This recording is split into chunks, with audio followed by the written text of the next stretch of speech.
vamos a iniciar con SagriLab, que traduce Sistema de Autocontrol y Gestión del Riesgo Integral de Lavado de Activos, Financiación del Terrorismo y Financiación de la Proliferación de Armas de Destrucción Masiva. Sigla SagriLab. Es muy importante que sepan un poco que es muy diferente a lo que nosotros conocemos como SARLAF. En este caso, el SagriLab aplica para el sector real de la economía, que es vigilado por la Superintendencia de Sociedades. Como entes reguladores, la Superintendencia de Sociedades se encarga de emitir todo lo que es la legislación. Y por otro lado tenemos la UIAF, que es un ente que está adscrito al Ministerio de Hacienda, en el cual las compañías deben hacer una serie de reportes que ya vamos a hablar más adelante. Entonces, vamos primero a explicar unos conceptos básicos, sencillos, de tal manera de que todos nosotros podamos contextualizarnos un poco en qué consiste esta presentación sobre el SagriLab. Entonces, algunas de esas definiciones, digamos que algunas importantes, tenemos primero lo que es la sigla de LAF, como se conoce, que es los delitos de lavado de activos, financiamiento del terrorismo y financiamiento de la proliferación de armas de destrucción masiva. Por otro lado, tenemos el oficial de cumplimiento, que muchas veces queremos saber quién es esta persona. Entonces es muy importante que sepamos que es una persona natural que es designada para administrar este tipo de sistemas. ¿Por qué hablo de este tipo de sistemas? Porque el oficial de cumplimiento también puede tener el perfil de oficial de ética y oficial de datos, que también son perfiles que vamos a ver a lo largo de esta presentación. Otro de los conceptos es el beneficiario final. Es la persona natural o las personas naturales que finalmente controlan directa o indirectamente a un cliente o una persona jurídica, en cuyo caso sería a nombre de esa persona quien se realiza una transacción. Este concepto de beneficiario final cambió el año pasado también, de acuerdo a cómo lo veníamos manejando, y es importante dentro de los procesos del SagriLab poder identificarlos. También tenemos el concepto de debida diligencia, y aquí entre paréntesis pongo SagriLab porque la debida diligencia para el SagriLab ha cambiado a diferencia del programa de transparencia y ética empresarial. En este caso, son los procesos de conocimiento que le hacemos a nuestras contrapartes. Y aquí hago también un paréntesis, ¿qué sería una contraparte? Según la Superintendencia de Sociedades, las contrapartes son todos nuestros clientes, proveedores, empleados y accionistas. Y el proceso de debida diligencia aplica para todos. Hay otro concepto que es la debida diligencia intensificada, que aplica para aquellas personas que cataloguemos como de alto riesgo, o personas PEPs, o personas que de pronto estén en países donde, según el ente gubernamental e internacional Gafi, pues dice que hay países que no tienen afinidad con políticas antilavado, entonces se considera que ese tipo de nacionalidades o de ubicaciones geográficas pues pudieran presentar algún tipo de riesgo.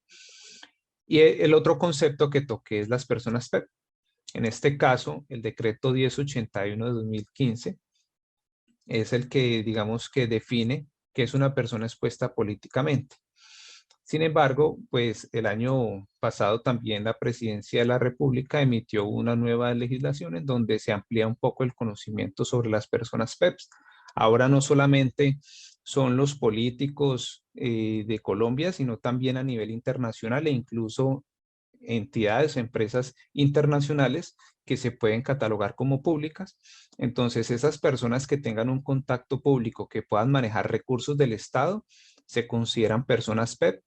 Y como lo hablaba en la definición anterior, pues deben de tener un proceso de conocimiento que debe ser mucho más amplio.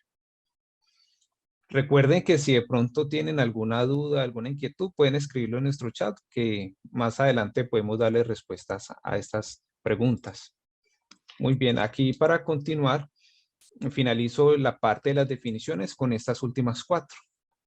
De pronto en algún momento hayan escuchado el concepto de matriz de riesgos. Este es un instrumento que permite identificar, evaluar, controlar los riesgos y monitorear la evolución de los mismos. Es una de las herramientas más importantes que debe tener un oficial de cumplimiento. Hay otro concepto que es un poco polémico, que es la segmentación. Su definición propia es separar de elementos en grupos homogéneos al interior de ellos y heterogéneos entre ellos. Por ejemplo, la segmentación lo que busca es que nosotros podamos de nuestras contrapartes diferenciar algunos grupos para poder hacer un tratamiento diferente. De pronto aquellos que generen mayor riesgo, otros que no, y analizar su comportamiento. Este es el fin de la segmentación. Por otro lado, tenemos el concepto de operación inusual.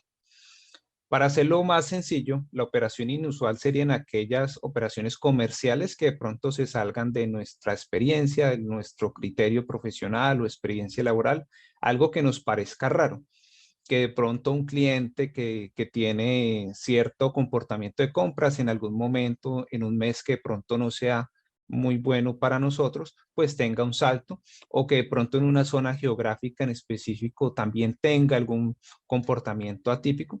Entonces son situaciones que de acuerdo a nuestro criterio puede salirse lo normal.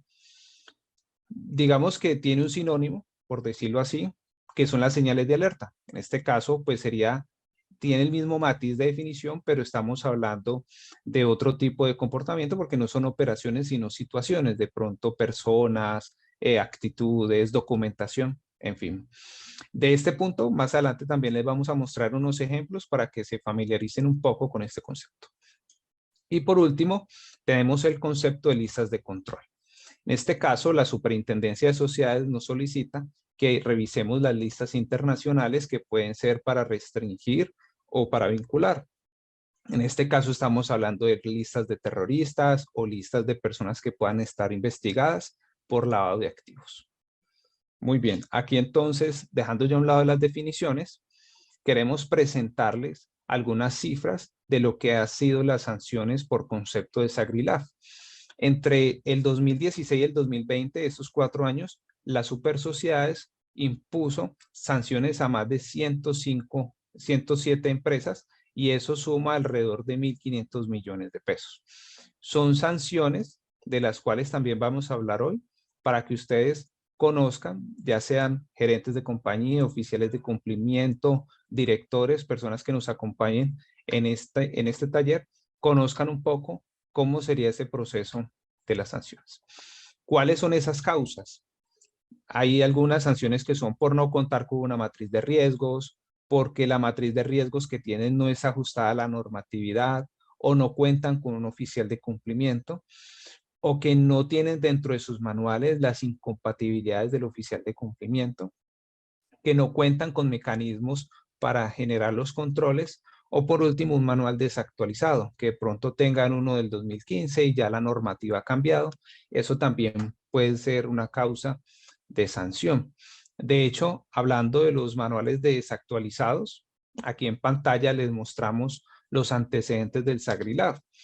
No hemos tocado información atrás de 2017 porque pues ya resulta ser un poco más antigua. Vamos a hablar de 2017 en adelante, que fue el capítulo 10 de la circular 105.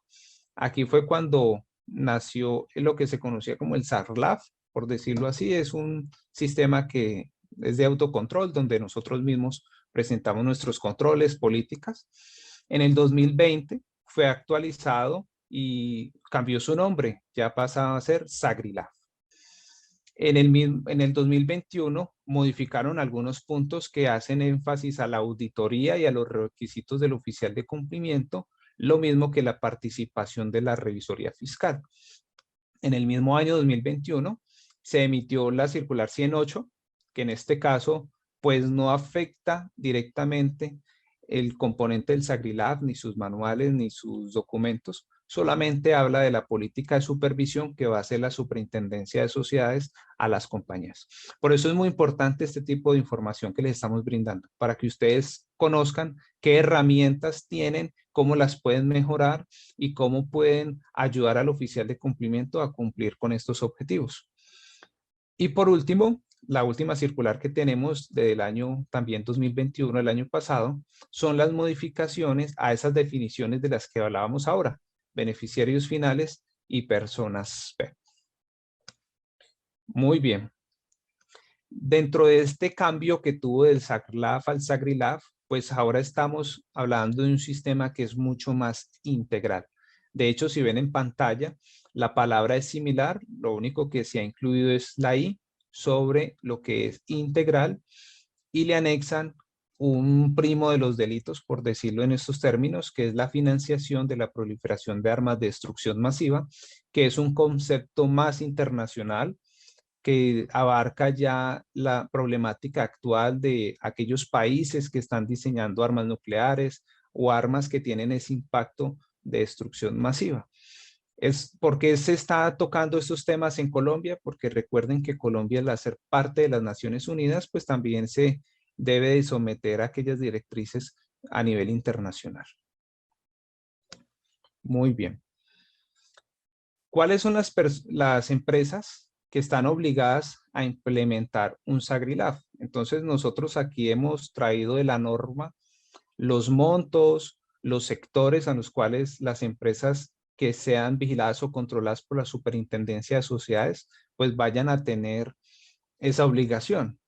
Sin embargo, el taller que ustedes han descargado, en donde son 10 preguntas que solo con diligenciar la información, pues ya tenemos de primera mano cuáles serían aquellas obligaciones. Sin embargo, y no está de más, presentarles a ustedes cuáles serían esos montos que está solicitando la Superintendencia de Sociedades, que obviamente salen de la circular 116 en el punto 4, por si de pronto quieren ampliar información sobre ello. Este mismo punto 4 también ha ampliado otros sectores, como por ejemplo los agentes inmobiliarios que practiquen la actividad económica de actividad inmobiliaria, que relacionado a esta actividad tenga operaciones mayores o iguales a 100 salarios mínimos. Hablamos también de las actividades de comercialización de metales preciosos y piedras preciosas, servicios jurídicos, servicios contables, construcción de edificios y obras de ingeniería civil que aplican para los ingresos totales de 30,000 salarios mínimos, con unas condiciones también específicas como por ejemplo las actividades económicas. En este caso, la de comercialización de metales preciosos y piedras preciosas no cita el CIU, a lo igual que la actividad inmobiliaria, pero es importante que si ustedes sepan que dentro de sus compañías está la actividad principal, pues deben de tener cumplimiento del SAGRILAF. Por los demás, pues sí cita específicamente las actividades del CIU para que sea más certera la información. Y hay un sector que pudiéramos decir que es nuevo, que son los activos virtuales. Nuevo en el sentido de que hoy en día tiene mayor participación en la economía, pero recuerden que los activos virtuales comenzó alrededor de 2008. ¿Qué es un activo virtual? Bueno, son normalmente aquellas monedas que no son fiat, por ejemplo, no, es decir, no son las empresas de circulación legal. Por ejemplo, en Colombia, el peso colombiano. Eso no es un activo virtual. Normalmente hace énfasis a las criptomonedas para que de pronto nos contextualicemos un poco. Entonces, si una compañía ha aceptado activos virtuales mayores a 100 salarios mínimos y que adicional pueda tener ingresos de 3,000 salarios o activos de 5,000 y que adicional sus operaciones estén relacionadas con esos activos, pues también va a tener la obligación de contar con el SAGRILAF.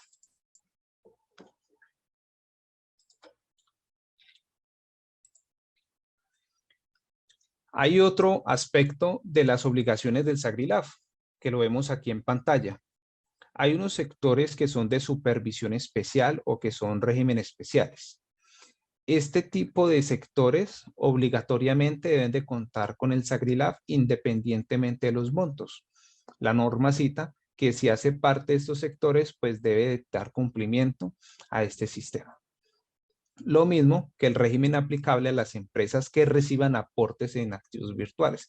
Es decir, que independientemente de su actividad económica, si es supervisado o controlado por la Superintendencia de Sociedades y que al 31 de diciembre del año anterior haya recibido aportes en activos virtuales que superen los 100 salarios mínimos, pues también deben de contar con el sistema SAGRILAF.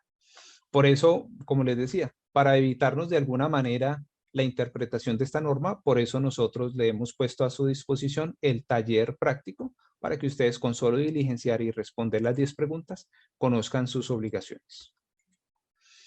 Muy bien. Ahora para entrar un poquito en materia sobre qué es el SAGRILAF, cuál es su componente, su estructura, nosotros como firma especializada en cumplimiento normativo, les vamos a presentar a ustedes unos tips o puntos que son muy importantes para que ustedes conozcan en el proceso de implementación o si ya cuentan con él y desean actualizarlo, hay unos puntos mínimos que deben de tener en sus sistemas SAGRILAF.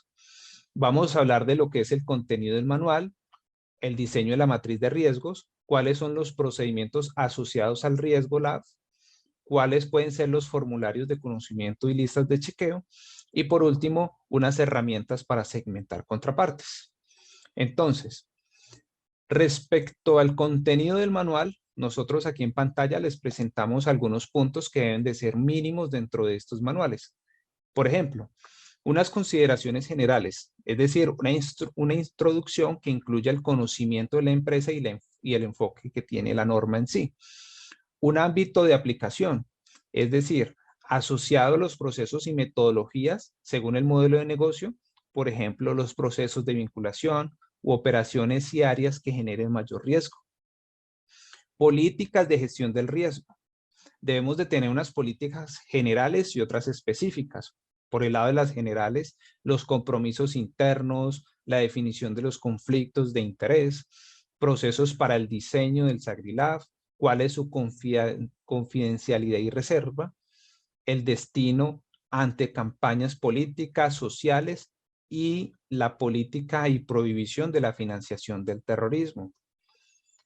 Las políticas específicas o lineamientos específicos deben hacer énfasis sobre las etapas del SAGRILAF, cómo son los procesos de debida diligencia, cómo vamos a actuar frente a las listas de control, o qué software o qué metodología vamos a usar para consultar las listas de control.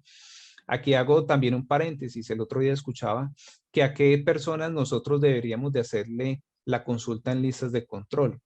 Que si tengo, por ejemplo, unos empleados, unos directivos, ¿será que solamente se le hago a los directivos o también a las personas que trabajen en planta o sean auxiliares?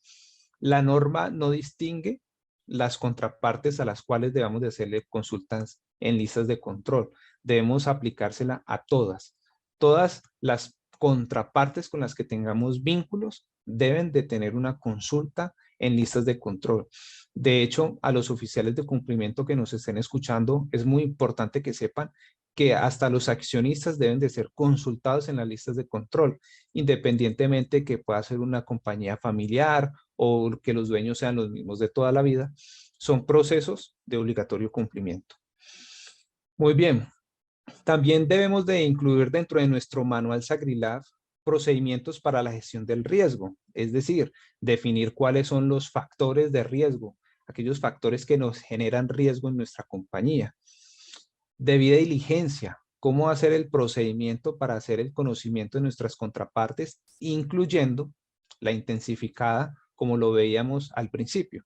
¿Cuáles pueden ser esas personas que nos generen riesgo? Y asimismo nosotros vamos a hacer un proceso de debida diligencia. Por otro lado, tenemos la estructura organizacional.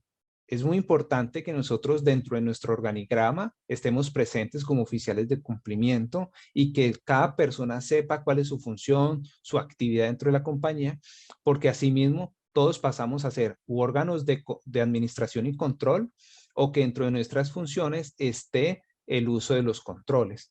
Entonces, en esta parte, en esta definición, debemos incluir cuáles son las atribuciones, inhabilidades, incompatibilidades que puede tener el oficial de cumplimiento y cuáles son las actividades específicas, como por ejemplo, las de la junta directiva o asamblea de accionistas o junta de socios, dependiendo pues de la compañía.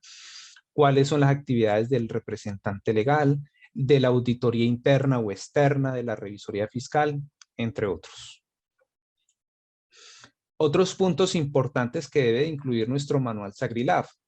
Debe describir las etapas y metodologías, es decir, el cómo hacerlo. Debe ser específico de cómo nosotros llegamos a identificar un riesgo, cómo los evaluamos, cuáles son nuestros esquemas de controles, la efectividad de los mismos, o sea, cómo vamos a medir la efectividad de nuestros controles.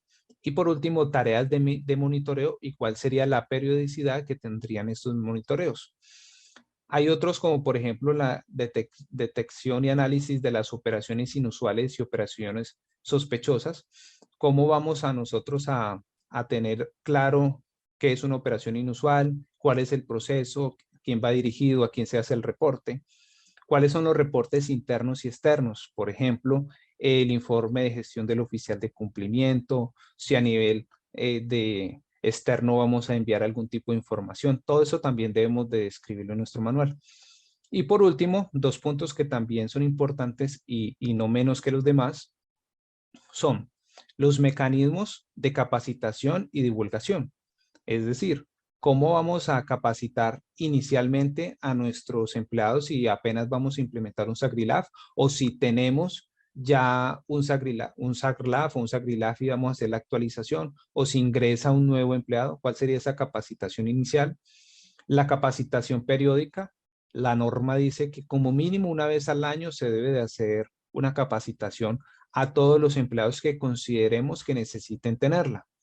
Y lo mismo con el proceso de divulgación interna, es decir, debemos de hacer campañas internas para que todos los empleados tengan o no tengan capacitación, conozcan de la norma, y externa para que nuestras contrapartes sepan de nuestro compromiso ante el gobierno, ante la Superintendencia de Sociedades, cuál sería ese proceso de cumplimiento normativo.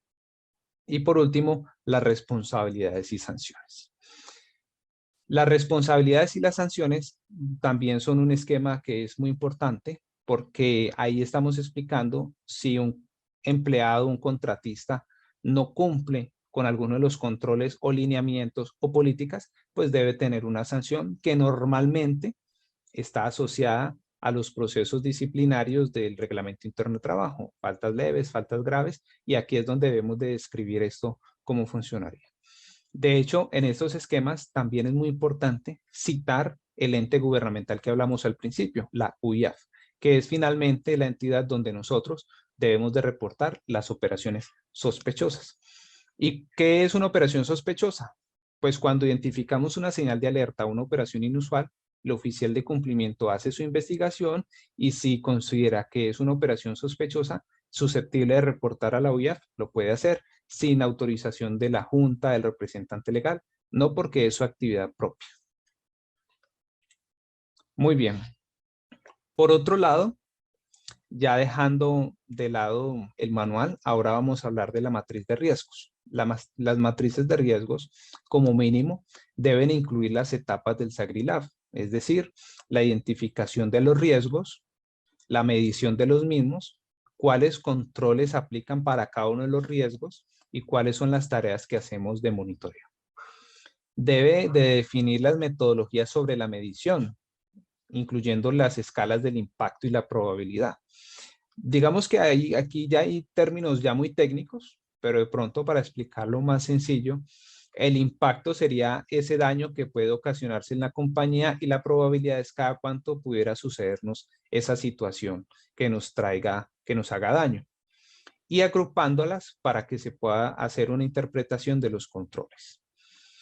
Debe incluir un mapa de riesgo, o como lo llaman algunos colegas, el mapa de calor, en donde todos nuestros riesgos están ubicados dependiendo de su fuerza, de su calificación o evaluación, y nosotros poder ver su comportamiento. Y por último, como dice la norma, debe tener una información histórica por tipo de riesgos o por factor y que sea una información muy importante para nosotros. Entonces, aquí permítanme en un segundo, les voy a presentar la matriz de riesgos que utilizamos nosotros en la compañía. Permítanme en un segundo mientras abre, se las presento. Recuerden que si tienen alguna inquietud, están en la total libertad de preguntarnos por el chat. ¿Me confirman, por favor, si ya están viendo ahí nuestra matriz de riesgos? Sí, señor. Quizás un poco Muy pequeña, bien. creo que para Sí, todos. Le puedes poner un poquito más grande. ya un poquitico aquí más grande para Exacto. que veamos todos en qué consiste. En pantalla tienen un ejemplo de la matriz de riesgos que nosotros manejamos para que ustedes puedan basarse en cómo pudieran diseñarla o si les falta la que ya tienen, pues complementarla. De hecho, es muy importante que sepan que es como lo mínimo que exige la norma y para ustedes aplicarlo en sus compañías. Entonces tenemos una primera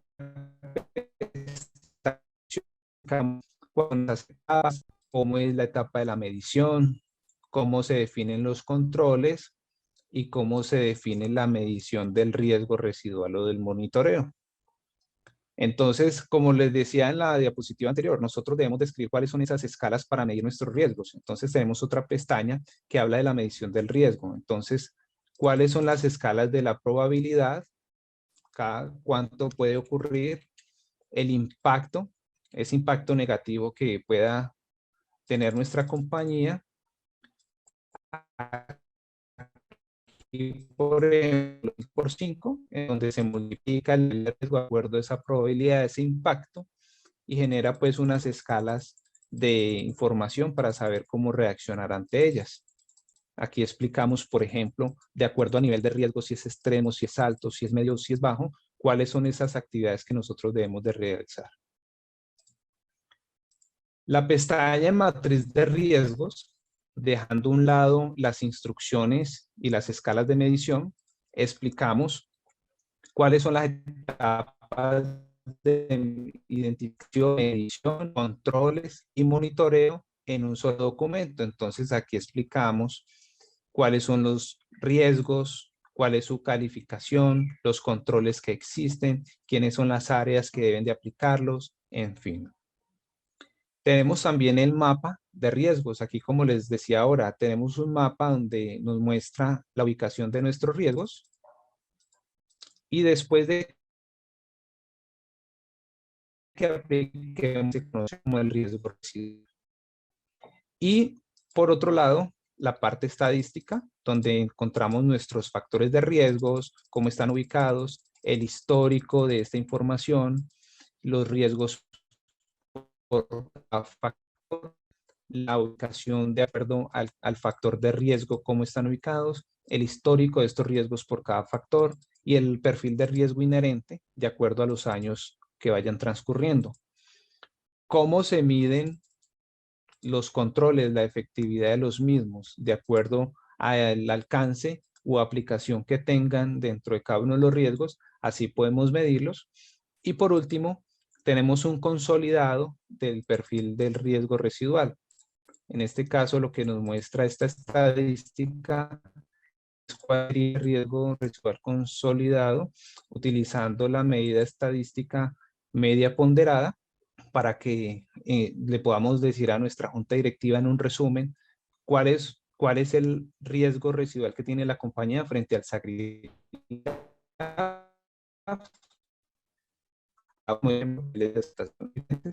Y pues es normal por lo que este ejemplo pues no tiene calificación de controles y también un histórico de aquellos riesgos residuales por cada factor y por cada tipo de riesgos.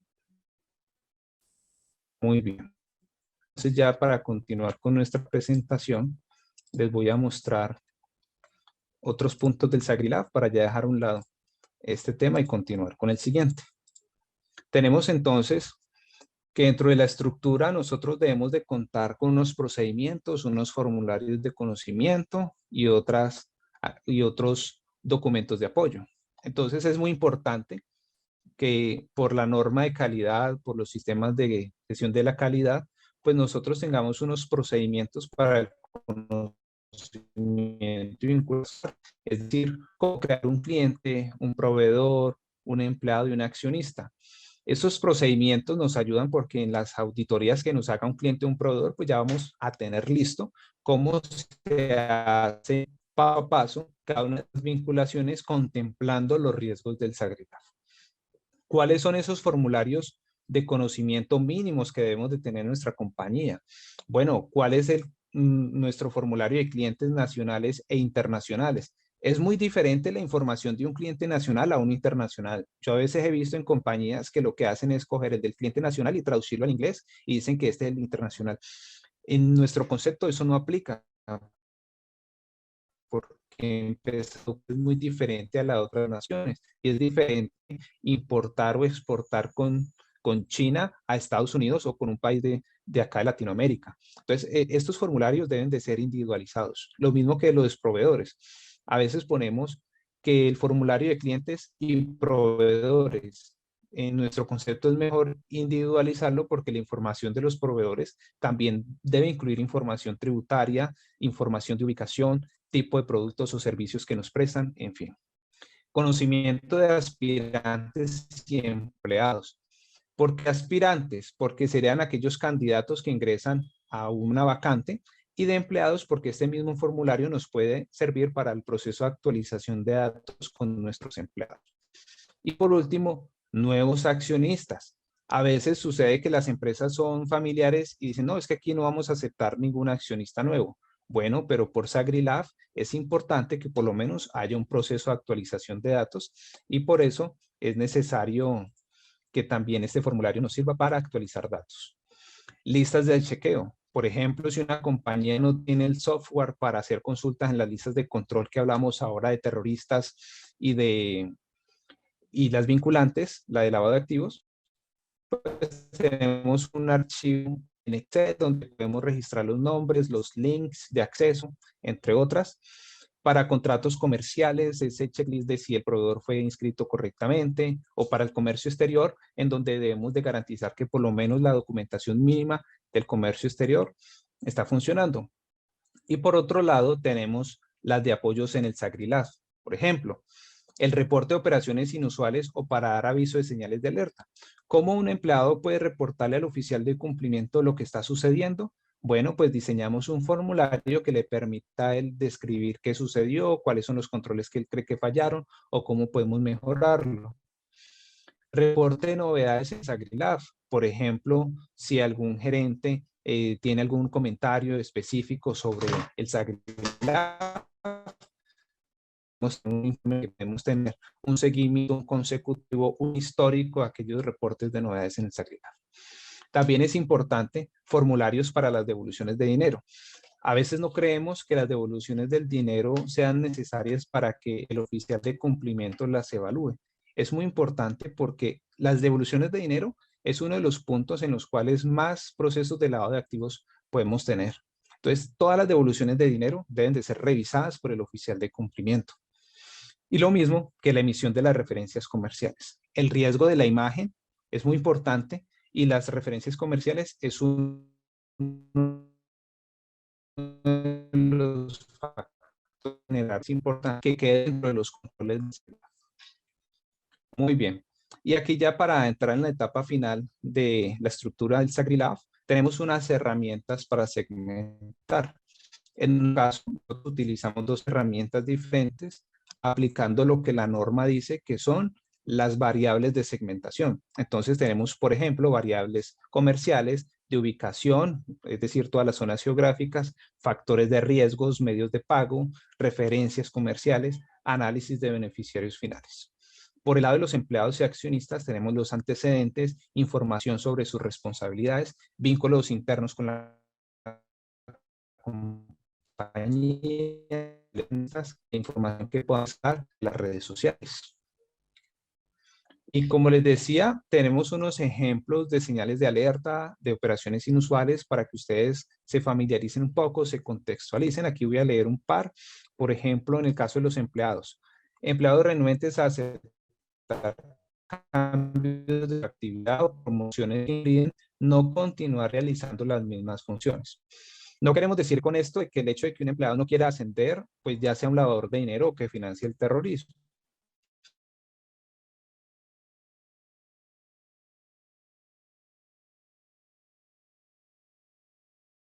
Sino que es raro una persona o de uso de dinero. Entonces es raro que un empleado no quiera zafarse esa responsabilidad y crecer al interior de la compañía.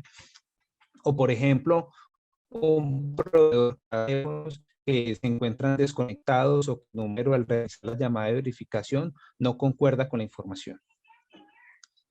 Y nosotros en nuestros manuales SagriLab también incluimos un listado de señales de alertas mínimas para clientes, proveedores y empleados, que sirven como herramienta en los procesos de capacitación para que todas las áreas que tengan que ver con procesos de vinculación, pues conozcan un poco y se enteren de cómo pueden ayudar a la compañía y al oficial de cumplimiento a reportar todo este tipo de situaciones que pueden generar riesgo para la compañía.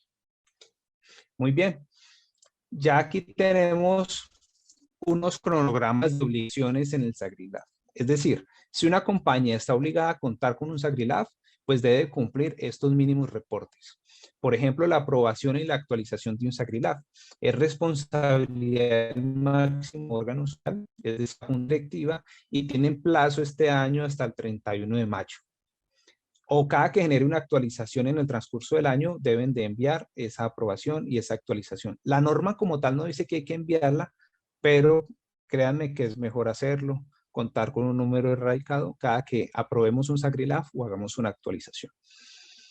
Lo mismo que designar un oficial de cumplimiento. Debemos de certificarlo de que cumple con los requisitos, etcétera, y debe ser dentro de los 15 días hábiles siguientes a esa designación que hace el máximo órgano social.